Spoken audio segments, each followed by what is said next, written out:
Começa agora pela Rádio Rio de Janeiro, Momentos com Joana de Ângeles. Um programa que trará a você as lições da espiritualidade. Produção e apresentação, Maria de Fátima Miranda. Amigos ouvintes da Rádio Rio de Janeiro, que o Senhor Jesus nos conduza. Estamos de volta para o nosso estudo semanal da obra da Joana de Ângeles, no programa Momentos com Joana, junto com Eduardo Araújo. Olá, prezados amigos, muita paz a todos. E hoje nós vamos iniciar o capítulo 12, porque esse livro ele juntou dois, né? Na parte do Momentos com Saúde, é a primeira parte ainda, capítulo 12, Percepção Extrafísica. E a Joana, antes de abordar o tema, ela traz uma mensagem que diz assim: o psiquismo divino abre-me os penetrais do infinito e deslumbra-me. Saio da limitação na qual me asfixio e estertoro para a grandiosidade da vida na qual me expando. Mergulho no mundo interior e vejo, ouço, percebo a realidade sem barreiras, sem névoa, da qual percebo e para a qual retornarei. Identifico-me com meu Pai, liberto-me. Quer comentar alguma coisa, Eduardo? Isso aqui é um grande objetivo que todos nós temos, né? Que é mergulhar no mundo interior. Conseguir ver, ouvir, enxergar essa realidade sem barreiras. É o autoconhecimento. Nós vivemos meio que anestesiados pela realidade material e não conseguimos fazer esse mergulho interior. E aqui ela já abre esse capítulo, né, nos convidando, através desse psiquismo divino, né, que a gente tem que buscar essa sintonia com o psiquismo divino, que é outro grande desafio para nós, e através dessa sintonia com esse psiquismo divino, com os benfeitores espirituais, a gente conseguir fazer esse mergulho no nosso mundo interior. Muitas vezes a gente vai se assustar com o que vai ver, porque enxergar a si mesmo é enxergar as nossas mazelas, as nossas sombras interiores, e não é fácil. Muita gente acaba preferindo não fazer esse mergulho, mas cedo ou tarde ele terá que ser feito. E se a gente fizer, buscando através da prece, do trabalho no bem, a gente vai conseguindo corrigir aquilo que precisa ser corrigido ao longo do tempo. Se não buscarmos, a dor fará o trabalho de levar a cada um de nós a fazer esse mergulho.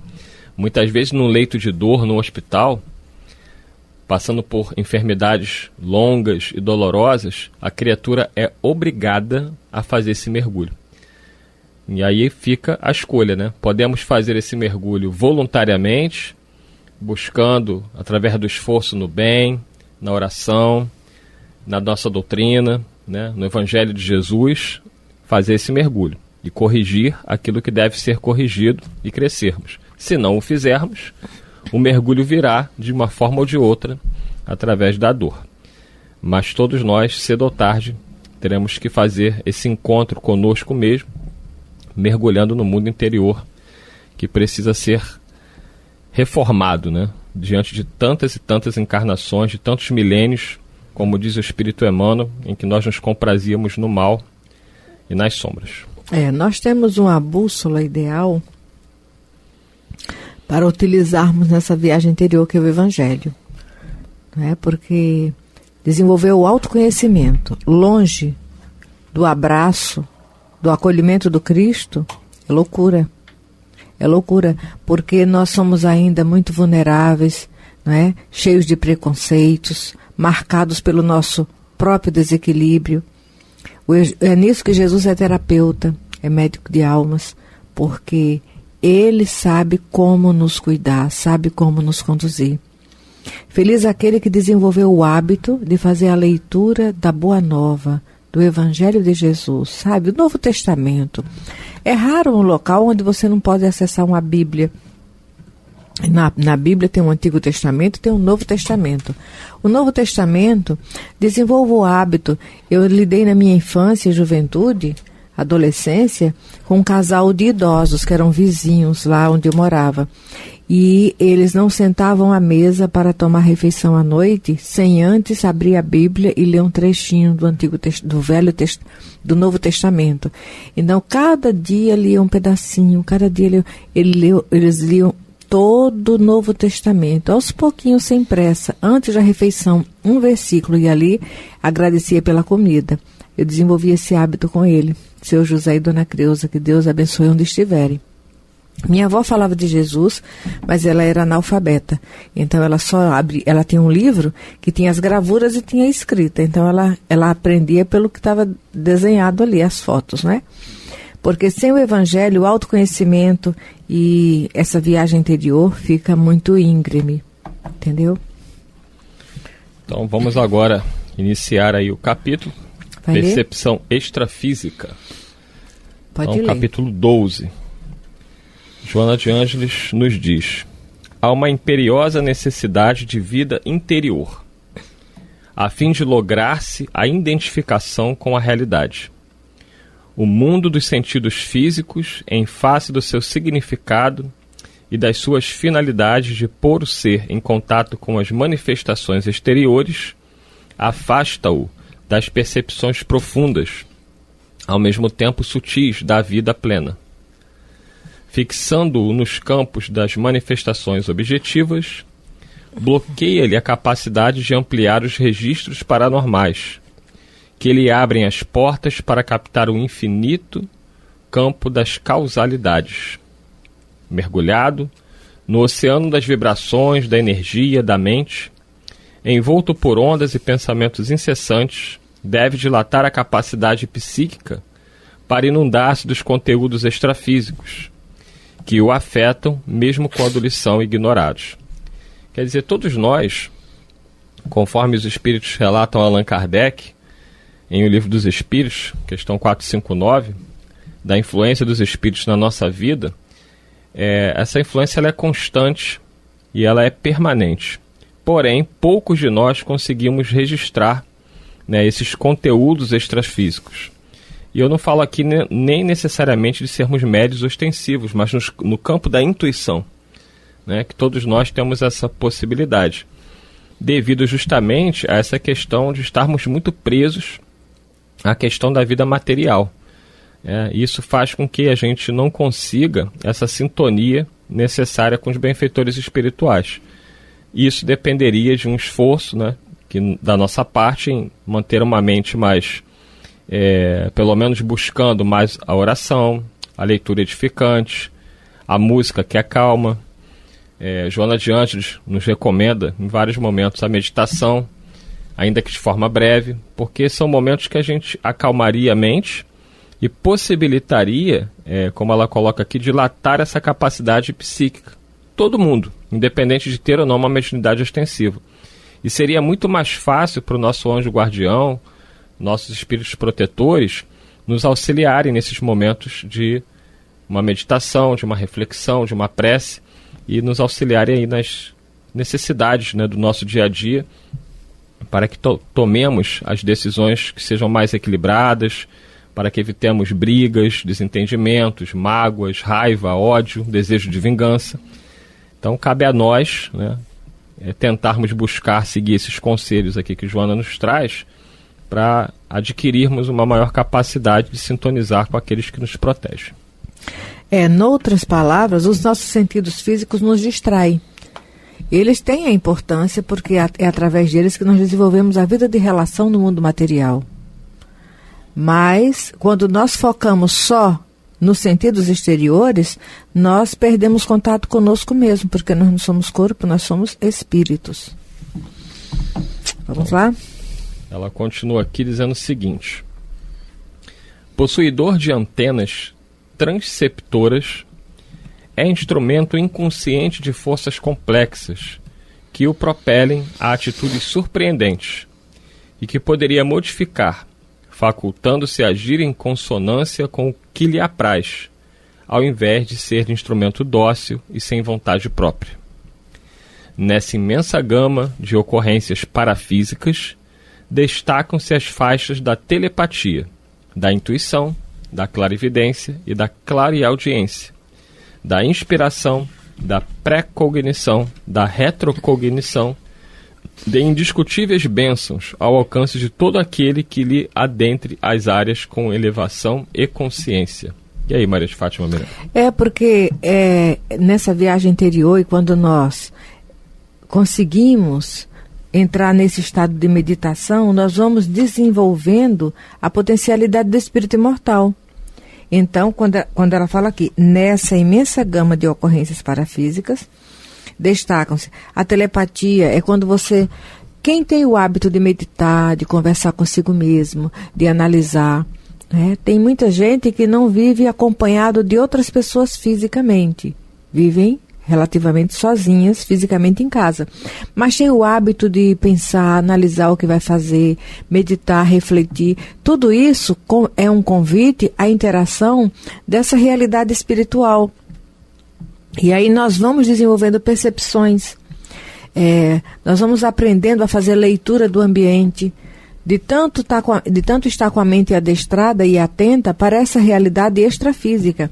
E é quando vai falando da intuição. Por quê? Porque esse diálogo conosco mesmo, ele se estende àqueles que estão à nossa volta, amigo espiritual, né, os benfeitores.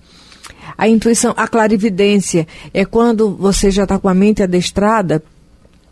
Claro que você não vai virar clarividente aqui só porque você quer.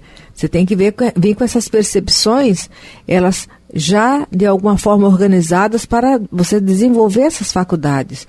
Mas a clarividência é quando você percebe nitidamente o que está acontecendo à distância, você escuta à distância, né, com clareza.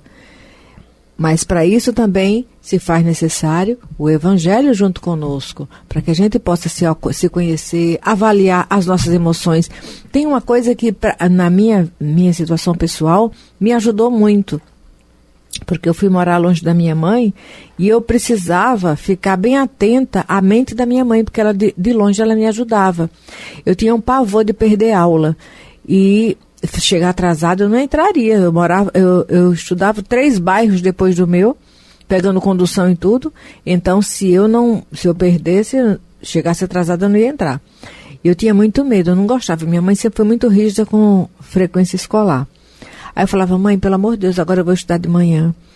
Me acorda, olha. Aí nós fazíamos isso. Sabe que quando eu dava 15 para 6 da manhã, eu ouvia a voz da minha mãe do lado da minha cama, me chamando. Depois isso ficou tranquilo, eu não ouvia mais a voz, mas eu já acordava e percebia o pensamento dela me ajudando. Aí nós vamos fazendo esse exercício de meditar, de analisar as coisas. Tudo que eu ouvia, eu ficava pensando. Qualquer coisa que uma pessoa me falasse, eu não encarava de pronto. Eu ficava imaginando se era verdade. Se fosse verdade, onde ia dar? E se fosse mentira, onde ia dar? Eu tinha o hábito de, naturalmente, refletir tudo que eu ouvia e via. Eu tenho a impressão que, para mim e minha mediunidade, me auxiliaram bastante.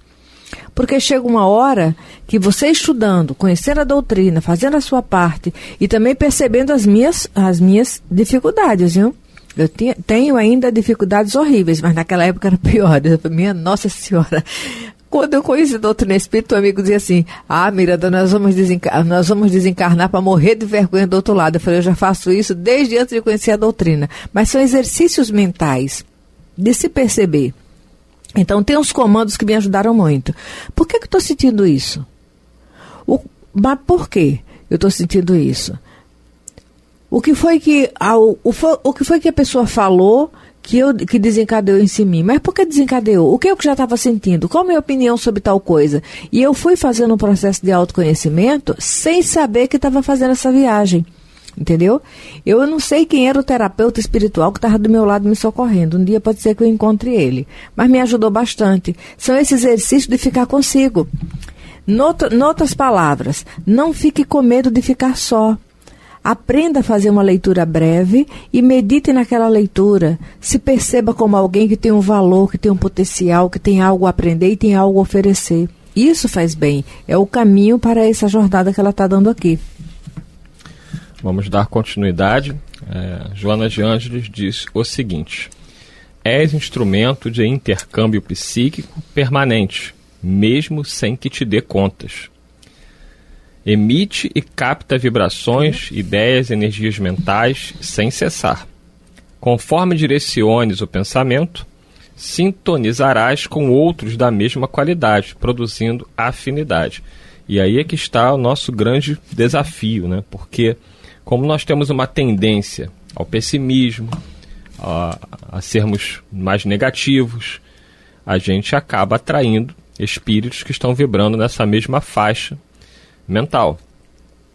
Então, quando buscamos alimentar pensamentos que não são bons, naturalmente as energias que irão nos envolver não serão boas. É por isso que muita gente acaba vivendo em médico, e os médicos ficam ali desesperados sem entender o que a pessoa tem, porque os médicos não conseguem encontrar a causa dos sintomas apresentados, porque a causa está exatamente nisso que Joana fala: a energia mental negativa de quem emite e a energia mental negativa daquele que sintoniza. Então vira um intercâmbio pernicioso, né, de um encarnado com desencarnados, porque sim, às vezes você acaba atraindo mais de um desencarnado para perto de você, e isso acaba gerando o quê? Doenças emocionais e, consequentemente, doenças físicas. E aí a gente volta a dizer, essas doenças físicas, às vezes, os médicos não conseguem descobrir, porque elas estão no campo mental. Só que, em alguns casos, ela pode realmente desenvolver uma doença de ordem física mais grave. Muitos tipos de câncer acabam sendo aparecendo, né, acabam surgindo em decorrência dessas vibrações deletérias que vão sendo alimentadas ao longo de muito tempo. Vai nutrindo isso, né? E aí a divisão celular acaba sendo afetada, e o câncer, né, aí como um processo de reparação também de questões do passado, acaba sendo favorecido o surgimento, citei o câncer, mas várias outras doenças também podem surgir desse mesmo mecanismo aqui, devido a essas energias alimentadas durante muito tempo. Vamos lá. Continua Joana. Vives no mundo vibratório que eleges pelas tuas preferências psíquicas e emocionais, atraindo como repelindo ondas correspondentes. De acordo com o padrão cultivado, és envolvido por idênticas respostas psíquicas. E aí muita gente se preocupa com trabalhos de magia. Por que trabalhos de magia muitas vezes funcionam? Por causa da nossa sintonia. Se alguém nos faz um trabalho de magia para nos deixar doentes ou para até nos matar, isso tem poder? Se nós não dessemos sintonia, não. Agora, se nós dermos sintonia, sim, terá poder sobre a nossa vida, podendo provocar doenças físicas, emocionais, que os médicos terão muita dificuldade em detectar. Daí a doutrina espírita nos traz a responsabilidade para nós. Eu vejo pessoas que falam, fizeram um trabalho para mim. Mas eu vou no fulano, porque o fulano vai desfazer esse trabalho. E aí a pessoa gasta um dinheirão para desfazer o tal trabalho. Quando na realidade, dentro do que a doutrina espírita coloca, do que Joana nos traz aqui, isso poderia ser desfeito por você mesmo. Através do quê? Da não sintonia com esses espíritos, da não sintonia com o mal, fazendo bem, orando, confiando em Jesus, confiando na assistência espiritual. E aí você não precisaria gastar o seu dinheiro, até porque isso é inútil. A pessoa normalmente quer uma solução que vem de fora. Então, alguém vai fazer um trabalho para me libertar do trabalho de magia feito contra mim.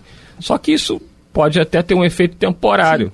Mas a causa geradora continua, que é o quê? A abertura que nós estamos dando pela nossa conduta moral equivocada.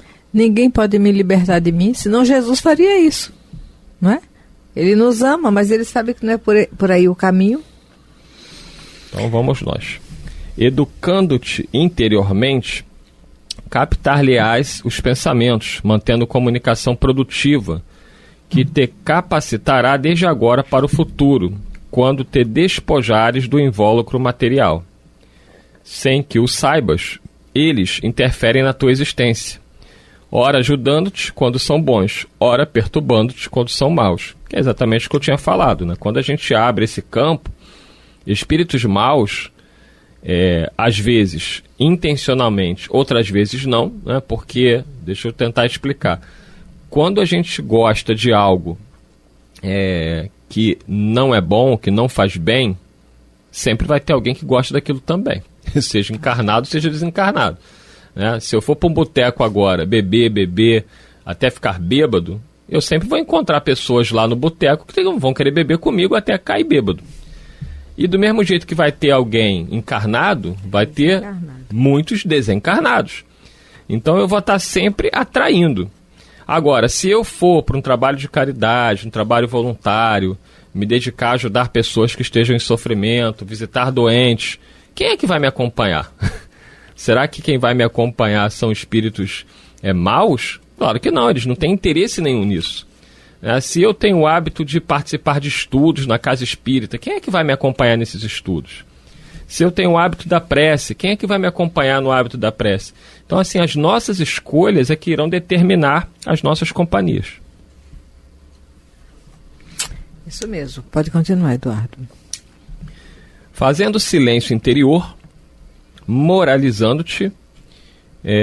pulei aqui. Por serem almas dos homens que viveram na terra, de Joana, preservam os seus valores, às vezes sofrendo e fazendo sofrer demoradamente, por ignorância ou perversidade, acomodação ou inveja. Exatamente o que eu tinha dito. Tem espíritos que nos acompanham por afinidade, no bem ou no mal, e outros que querem efetivamente o nosso mal, por motivos diversos, normalmente por questões de existências anteriores, de vingança. E se eles encontram a porta aberta, fica muito mais fácil. Continua Joana. Fazendo silêncio interior, moralizando-te, sintonizarás com os espíritos nobres, que te guiam e desejam partilhar contigo a sabedoria e o amor que possuem, facilitando-te a marcha ascensional. Então, assim, ela está nos estimulando, né, a nós buscarmos essa sintonia com os espíritos nobres. Esse é um grande desafio para todos nós. E não é tão simples assim. Não basta rezar 3 Pai Nosso, 3 Ave Maria, achar que já está na sintonia, né? Ou quando for dormir rapidinho, fazer uma prece ali. Não, já fiz minha prece, já agradeci. Quando acorda, faz uma prece correndo. Não é essa a questão. Não é uma coisa feita de forma automática, maquinal, mas uma coisa feita de coração. É a mudança de hábito. Que é muito difícil. Penetrarás assim em regiões de luz, imperecível, experimentando emoções transcendentes que te farão feliz. Desenvolvendo a percepção parafísica, deixarás de ser limitado prisioneiro para estares plantando em esferas de vida estuante, consciente dos recursos que Deus confere para a tua planificação de criatura eterna. Então isso está ao alcance de todos nós. Não é fácil porque a gente se deixa levar pelo dia a dia, pelas preocupações da vida material, preocupações de ordem financeira, preocupações com família, com relacionamentos, com saúde, e não buscamos esse contato mais íntimo, mais próximo com os benfeitores espirituais através da meditação, da boa leitura, da boa música e da prática do bem. Está ao nosso alcance. É só termos mais boa vontade de reservarmos um tempinho das nossas vidas atribuladas a estar em sintonia com os benfeitores espirituais em nome de Jesus. Lembrando sempre que nós não somos corpos ambulantes, somos espíritos, e desenvolver mais intimidade com a assistência espiritual que cada um de nós tem. Muita paz a todos. Chegamos ao final de mais um programa. Semana que vem, se Deus assim o permitir, aqui estaremos para dar continuidade ao nosso estudo. Que Jesus nos conduza. A Rádio Rio de Janeiro apresentou Momentos com Joana de Ângeles, um encontro com as lições da espiritualidade. Produção e apresentação, Maria de Fátima Miranda.